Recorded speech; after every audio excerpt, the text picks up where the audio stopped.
And welcome back to another episode of Project Peak Performance. Today I'm joined with Dave and James, a part of the pack, where we review our previous guest, Robert Rolih, on how to outperform the Wall Street traders effectively.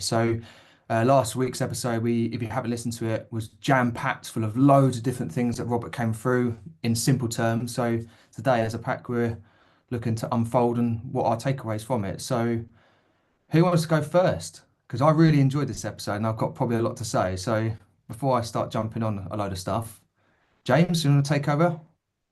Yeah, cool. A bit of the thing I liked is the diversity. We've kind of gone through a fairly large amount in the health space. We've gone through a fairly large amount in the wellness generally space. So to have someone on and talk money and talk investment and okay, cool. I like the way we pivoted here in so much as the message he delivers. Fulfilling the eight dimensions that exist. He made a few statements, and I think we'll probably unpack them today. So I wrote down cash is trash. Interesting one because that's obviously a statement that contradicts quite a lot of what certain people in certain spaces, especially in our property world. Rod Moore is someone that advocates the complete opposite.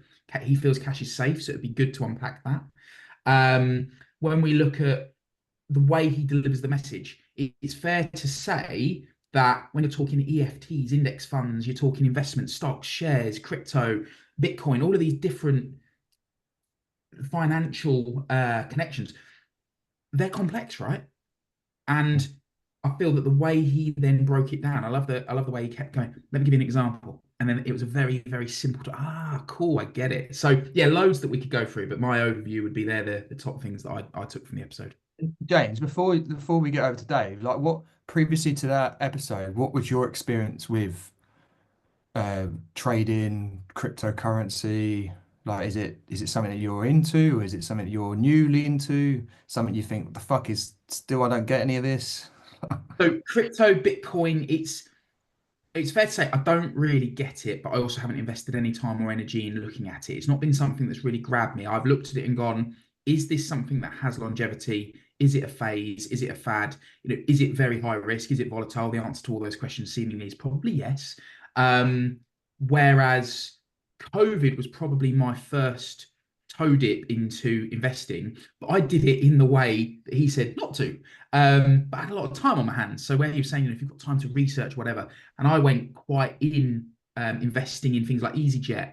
COVID hit, planes can't go anywhere. Their stock plummeted, and there was several shares that I invested in that came out the other side. I was like, okay, cool, I've done it right here. But then I put it down because I'm like, okay, the world has gone back to normality now. So, and I don't know what I'm really doing. It's just that this was a stab and it worked. But I'm intrigued by a lot of what he shared, and I'm pretty sure it will take me down that rabbit hole. Hmm. Dave? For me, mate, to be fair, very similar stories to you guys. I invest quite a lot, but I've never invested in, well, I say I've never invested in crypto, never invested in the stock market or crypto, really. So it was really eye-opening for me. One of the things that I really took away from it was about how the devaluation of cash and the hence why cash is trash. I tend to agree with that. I don't think having cash, large sums of cash in the bank is a good thing, just due to the fact that it's going down at a rapid rate. I mean, like we said, over COVID, it went down about 10% in a year when the inflation was at, what, 10, 11%, whatever it is. And when you start to look at that, your money's going down over a 10-year period. If that continued, it's worth nothing, absolutely zero. So I was really intrigued by it, and I can't wait to till he runs the seminar so that we can pick his brains a little bit more, learn a little bit more about it. But for me, I've always invested in like property and business, and it's worked. It's been relatively safe. But I did like what he was saying with regards to investing in large ETF, basically big bundle deals of stocks. So that what I'm seeing from there is you're diluting the risk across a large portfolio. So although some may go up, some may go down, what you tend to find over and overall is you'll see a nominal growth of, let's say, 6, 7, 8 to 10% every single year. And that's quite steady. And that'll stop you from losing money within your savings. But yeah, I'd love to dive a little bit deeper into. I've got quite a few questions around the investments, and it's something that I'm eager to do. But based on the crypto, I heard your story on the pod, Rob, and mine was pretty much similar. Heard a lot about it, people talking about it. This was probably, I don't know, maybe 10 years ago. And I remember putting in 250 quid and it went up to about 1,200 quid. So I thought, oh, that's all right. I took 250 quid out, I had it in there, and then I left it and it went up a bit, went down a bit, and I could see it going up. So I put a couple of grand in, about two grand a few years ago. So in my head now, I've only put in, what's that, 1,200 quid of actual money because of my returns. Currently, it's sat at like 9 grand where I'm at. I checked it the other day, actually, because I've not even looked at it. Same as you, Rob. I put it in this account. I completely forgot about it because it was so long ago. And I've checked it now. So yeah, I'm eager to learn more on this. And I think that it's something that I'll be taking a little step in once I've learned a bit more, but I'm a bit scared still. Do you, like what I liked about it was it seems like his approach is more like the Warren Buffett approach. Like, because Warren Buffett invests into longevity of stuff and looking at it a longer term investment. Yeah. But like I was saying on the podcast, that I've got people I know that literally I know someone that does all the small short term investing. And that's they make their money, but they are literally glued to that computer 24/7, obsessed about it. But from what it seems like both of you, it's not like you've not invested. You've invested your resources into your, like James, you're very much earlier on in your stage of your business. So if you were looking to invest like, the last 5 years, where would I be investing my money? Do I invest it into stocks and shares, or actually do I invest it into actually making my business what it is? And Dave, it seems like you've gone, I'd rather invest money into business and property and stuff like that than going down that route of it. So it's interesting that do you reckon there's a lot of people out there who have done that?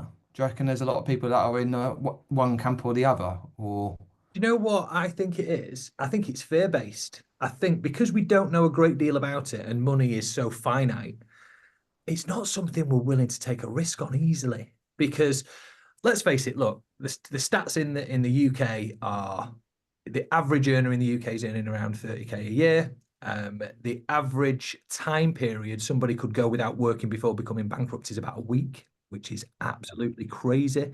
That's how little cash reserves we have. So when we start looking at investments, we all want to see the gravy train down at the end and this lovely lifestyle and trips to Dubai or whatever else that looks like for people. But I think we're scared. I think we're scared a lot, and we're scared of the uncertainty of what's happening in these, what we hear to be volatile markets, certainly in crypto over the stock exchange. But we still hear these stories where you can kind of lose your money. And I think that is what the barrier to entry is for a lot of people. But if you could, with education and just having, the hour or so that we spent with Robert, open my eyes, and I'd class myself as a half decent investor in actual fact. I've invested in multiple things. I know how to read profit and loss sheets. I know how to see a deal. But when it comes to the stock market, it's something that I just think that, yeah, a little bit more help would certainly go a long way. And I think that is the problem why people don't invest. I think it's also it's not tangible. It's not a tangible asset. You know what I mean? Even if you invest into a business, you're investing into people, a premise, machinery, or whatever that might be, technology. You can see that some element to it. But and in property as well, you buy a property, you do it up, or you buy a property and rent it out, whatever that might be. There's a tangible asset. Whereas a stock market, you're almost saying, here's 5 grand or here's a 200 quid Yeah. to like this other thing to go and play around with, and hopefully I get something off the back of it. And that's, I think, the bit that people are a bit scared of, because it's taking money out of your bank account and put it into other. And obviously we've been coded so much over the years to making sure that we save ourselves out of and become wealthy from saving, which we all know Yeah. that isn't the case. I tell you what, I'd like to know from this. There's a few things. So it raised a few questions based on my investment portfolio currently for myself, and it was okay. Are there certain investments for certain milestones of cash reserves? So does it turn that property's the gold, but you really need quite a bit of money to start playing in that game? And the level before that is maybe stocks and shares, and the level before that is maybe crypto, or how does that look? If you were to, if you had the question, if you were to have, and it was said, if you had 100K today, where would you put it? And what would you do? And what would be the reasons why you would put it into that? Because we spoke a lot about pretty much just investing into the stock market and crypto and various different bands. But there's tons of different investments out there. And I'd love to know, yeah, what are the safest bets? What are the best bets long term? And at what point in your journey can you start investing in these things? Because each one of these investment models has different attributes to it. So property is really lucrative in one way for tax. It's really lucrative in the way, well, massively for tax, basically. It's really weighed heavily to push your investments there. But on the stock market, the question I would have is it taxed the same? Can things like, could you get loans against your investments? Like you can get a loan against your property portfolio. And if you get a loan against your property portfolio, you don't pay any tax on the loan until you settle the asset, which could be at death.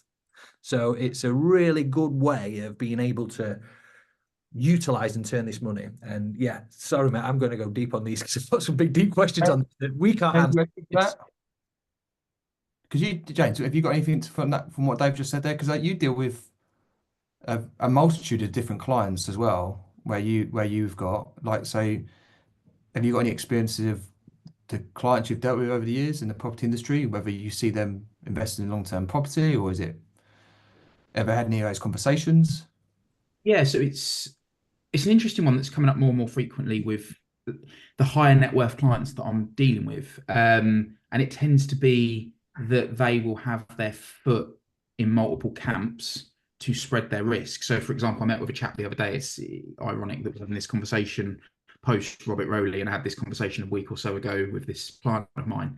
And he invests in property. He's looking at downsizing. He invests in property, but he also invests in the S&P 500 and has done for a long time.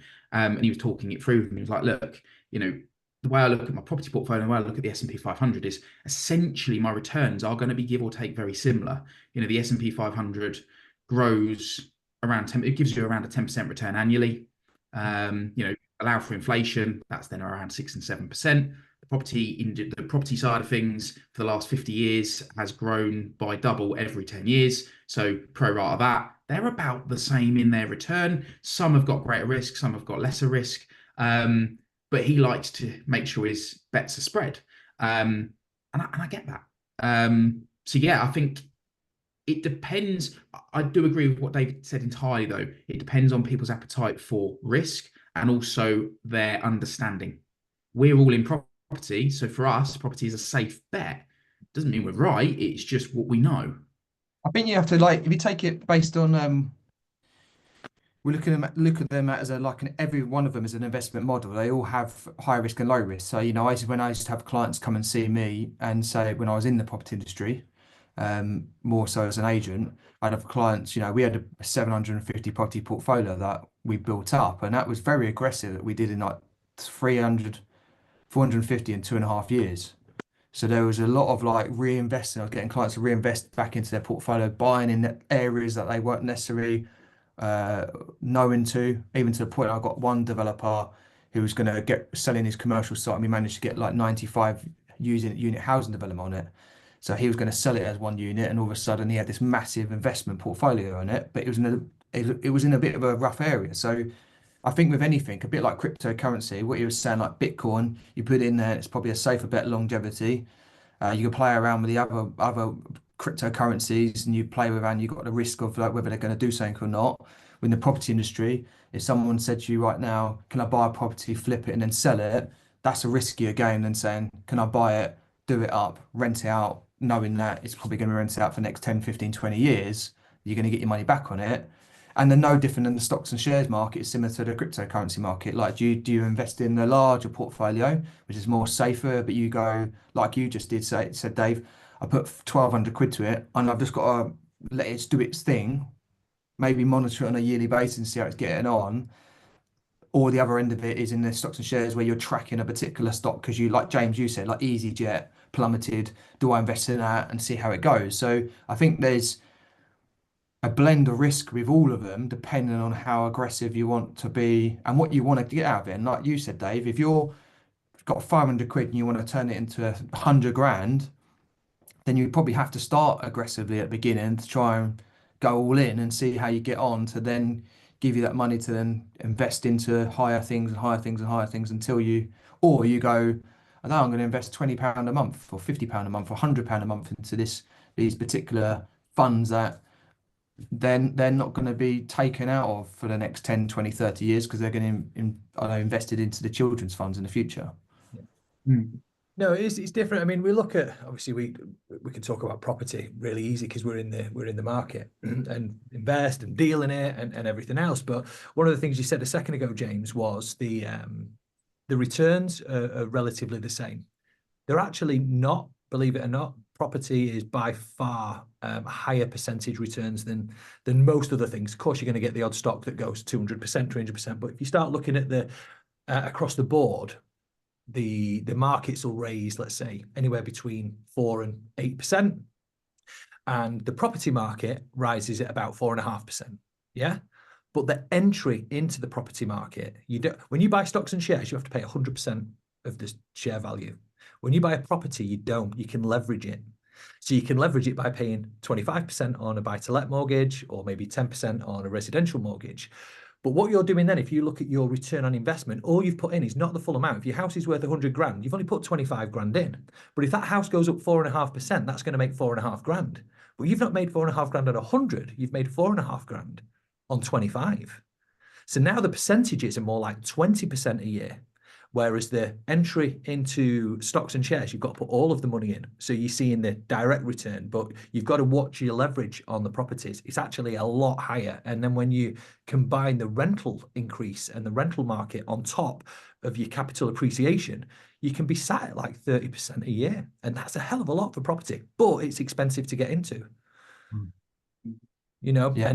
and it's about looking at things like this. And these are the questions that I've got. As you can see, And that's probably where, like, because if you, that's where you can be smarter with it because you can leverage the increase in it.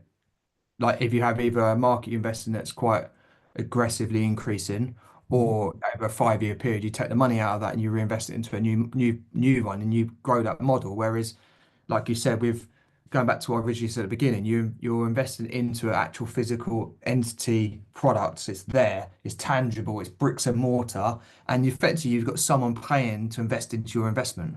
yeah, Whereas in stocks and shares, you don't go, I would like my money back, but also like there's another asset value on top of it where it's growing. So you know what I mean? Like yeah, there's two types of those models. That's the reason why I've always said property. I've always felt it was a bit of a different model because you effectively you can get a small return on your investment each month, depending on tax and all that sort of side, but also you get a return on the actual asset itself when you decide to release it or do something else with it. yeah. There's loads of, I mean, it takes longer to exit away from property. There's pros and cons to both of them. But yeah, I'm really intrigued to learn a lot more about the stocks and shares because it's something that I've been tinkering with for a long time. And literally the only reason why I've personally not done it is fear. It's uncertainty and fear. And to be fair, it's not tickled me enough to do the hard work and research it to beat the uncertainty. But what do you guys actually invest in the stock market at all or I use an app called Plum, okay. whether that's good or not, because like I'm very good at mathematics, but I really struggle with complex stuff, looking at it, going, where do I do stuff? And James is you're probably smiling and because probably similar, aren't we?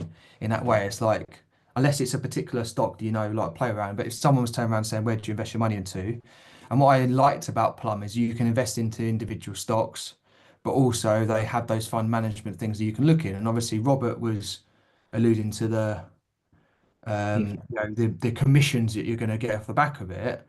But some of how the Plum's set up is it goes in there and it says tech stock, and effectively they're bundled up a load of tech people or best of British or British techs or pharmaceuticals or whatever that might be, green energy, and you can go in and it gives you the mix of who those companies are.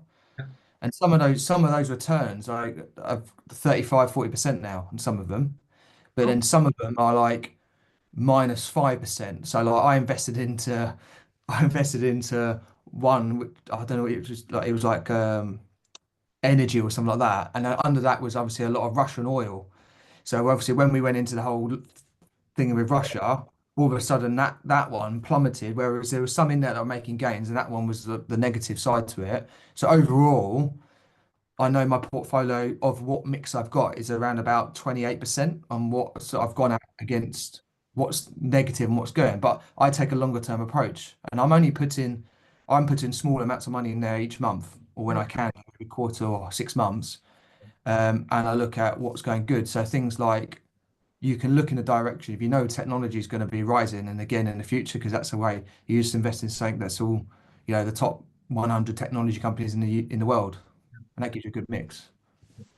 And is Plum, because I remember Robert was saying, basically, if you want to try and avoid fees, just open a brokerage account, I think he was saying. So Plum, is that like the platform that you can open your own broker and you are effectively the broker? There's no commissions to pay apart from.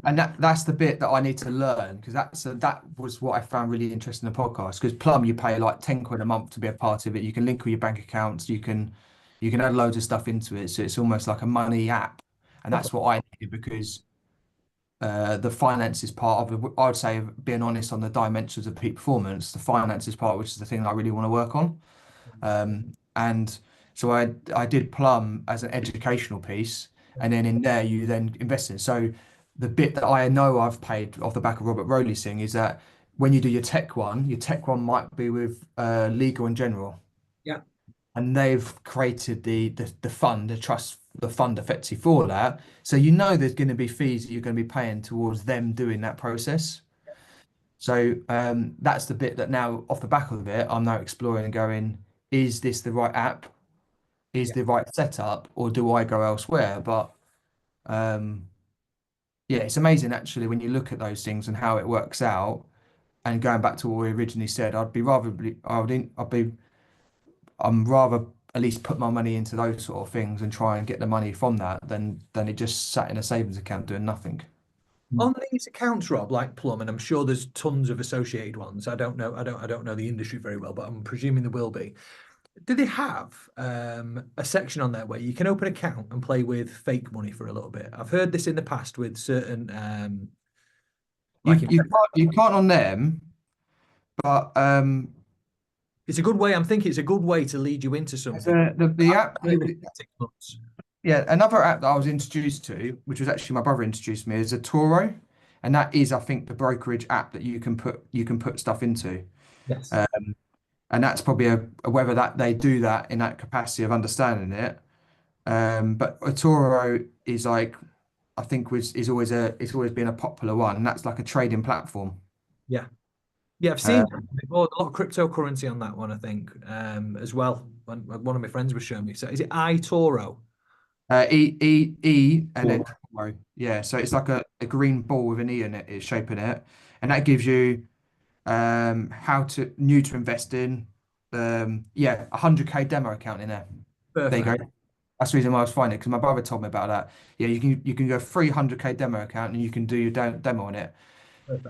And actually quite interesting. My brother, what got me starting to look into this stuff is I'll give you a quick story for any of the listeners out there. My brother before he had his business up in Norfolk, where he's got his wine and cheese lounge, he was actually in clothing, and he worked for some high-end clothing companies around the UK, and he was a sales director for one of them. And I remember going into the store with this one guy, and he said he was complaining to the guy and said, look, the setup of how you're distributing our stuff is just terrible. You need to smarten up the presentation, otherwise we'll pull out of it. And he got chatty, and then basically what it worked out, the guy was just had a shop for fun, and most of his stuff actually was he was invested into particular things and said, I actually do stocks and shares and investing in stuff like that.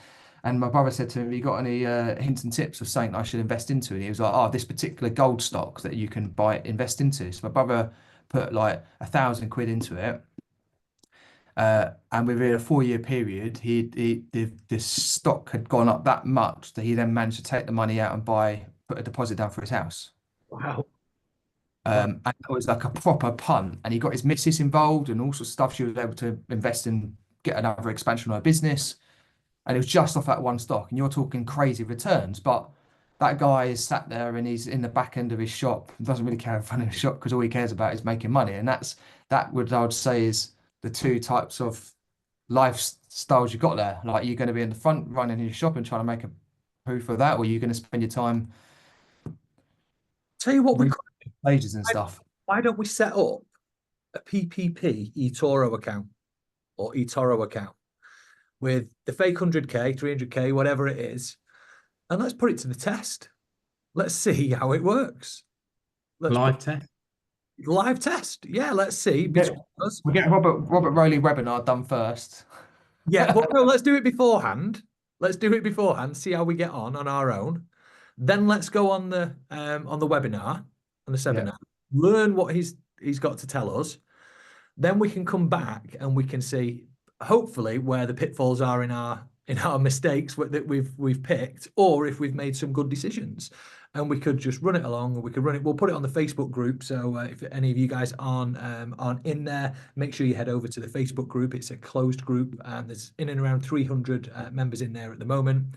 So yeah, maybe we'll put it on there and just have a running commentary throughout the months of where we're up to on our 100K. Let's see where Yeah, we so can basically, have next year. what we thought in our naivety of what we think is good, then we go on to the actual thingy, and then we can then work on what we probably need to change off the back of that.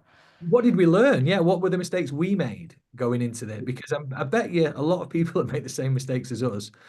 You know, it's not like we're completely green to this market, but we're certainly no pros or experts by any stretch of the imagination by this conversation now. So if you guys are looking to invest, don't talk to us about it just yet. You want property, but hopefully this time next year we'll be absolute gurus in this space. I would say like obviously listen to Robert. We get Robert Rolih in our podcast on our one of our sessions, but even just from the Turo, they Turo have got their own academy where it's like how to invest as a beginner, Yeah. all sorts of different things in there. Becoming a better investor, what is stocks, new to investing, and that probably is quite a good one to get into. It's got 35 million users. Wow. Yeah. Um, so yeah, you can copy top performing traders automatically as well. So that might be a good one to if you're listening to this now and want to set up your own account and play around with it, get used to it, listen to the episode previously before and see again if you're a part of our community, tell us the results and some of the stuff you're looking to do as well. It might be interesting. You do it before like with us before, come on to Rolly's podcast and seeing how you guys get on as well. That'd be decent. That. What is there anything that you two guys are investing in at the moment? Whether it be business, obviously we know we're investing in health and wellness and all that good stuff, but is there anything that you put in pounds into at this moment in time for the future? Where does your nest egg lie at the moment, boys, if you have one at all?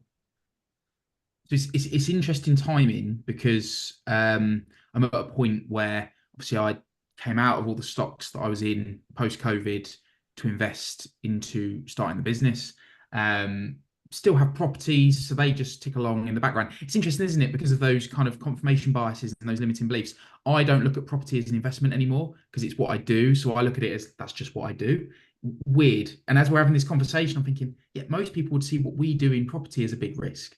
Whereas I look at it and go, but that's just the nature of my existence. Like, you know, so anyway, so got the properties, but I'm at a point now where I'm wanting to diversify. I want to have a little bit more of a spread. So it's good timing for Robert to be coming on to the pod because, like, yeah, it's been at the forefront of my mind for about 6 months and I just haven't acted. But I just feel like now I'm going into this period where I'm like, okay, now I've got to take action. There's enough messaging there for me to kind of get this done.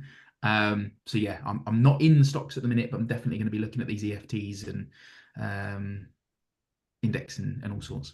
But you do have properties at the moment, so you are investing currently. You do have a couple of buy-to-lets or something like that, I would imagine. Yeah, perfect. Perfect. What about you, Rob? Mine's in stocks and shares, Yeah. and that's through longer term stocks and shares. So I've got things like I was just looking at them when James was talking about it. You have things like technology. So I'd be investing into technology now because we know that again when we look into the future of that, and they are a bundle stock. So you've got Meta in there, you've got TikTok or whatever that might be, the mix up of stuff. And those apps also give you a percentage range of roughly what's growing. So you can actually look back in the last few years, how much is growing, what the predicted side to all of it.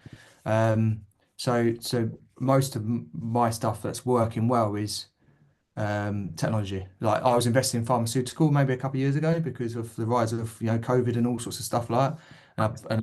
And I took out of investing so much into that and invested more into technology.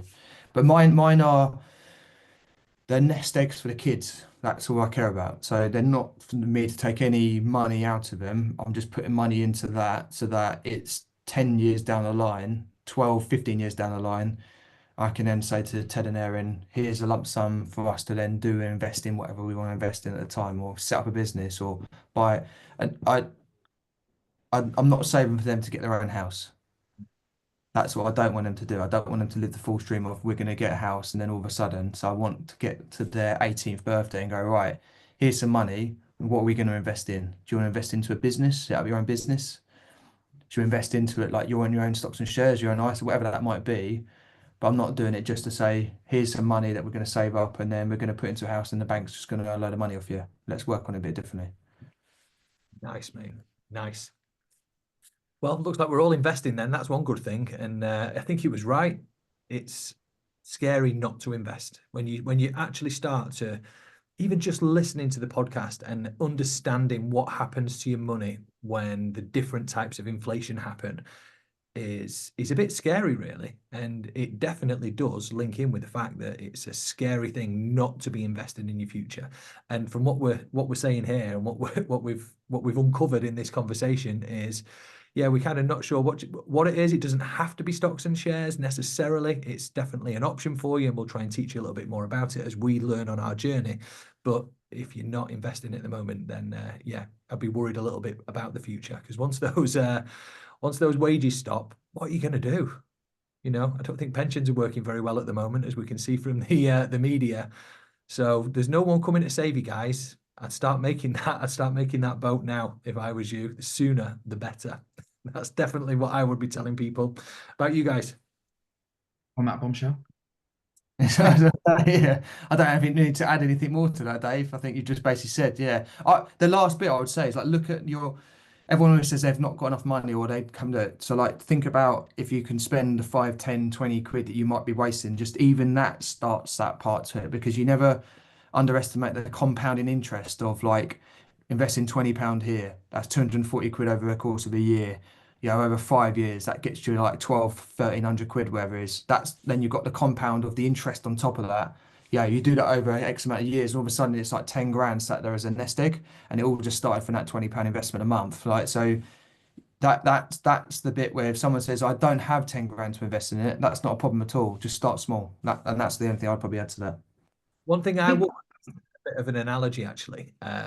There's a really easy way of understanding how compound interest works. And somebody taught me this years ago, and it absolutely blew my mind. And the question was, if you had £1 now and I was to flip it, and every time you got it right, I'd double what you had.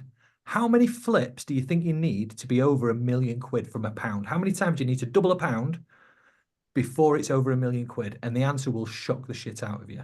Have a guess. Do you lose anything if you flip the wrong way? No. How many consecutive spins? So the question is, how many consecutive spins do you need to be over 1,000,000? It's not to say you're going to get them all right, because obviously you've got a 50-50 chance. But if I was to give you £1 now, how many times would you have to consecutively hit the right head or tail before you were over 1,000,000 if I double it from £1? I reckon it's a bit small, like silly, like 50 odd, 52. Okay, what do you reckon, James? I was going to say the same. It's not going to be many if you think about how quickly, when you start getting to, I'm quickly doubling in my head, 64, 128, 256, like all of a sudden, like, yeah, it's probably less than 50. It's 20. Yeah. 20 times. It's absolutely ludicrous. And that's how compound interest works. If you look at a 7% gain on any asset that compounds, in 10 years, it doubles. That's how that maths works. So it's 7% per annum compounded. So if you got 100 grand, it's 107. But then when they work the interest out, it's the 7% on the 107, and we don't realize it. And it starts off really slowly, but before you know it, these numbers are huge. So 7% over a 10-year period is double your money. And if you were to flip a quid 20 times consecutively, it would be over 1,000,000. Now that is how compound interest works, and it's fucking scary and exciting at the same time. And Ladies and gentlemen, there's your advice that you need to take away from this episode. yeah, and yeah, on that bombshell, I bid you farewell, and we will see you next week. Thanks for listening.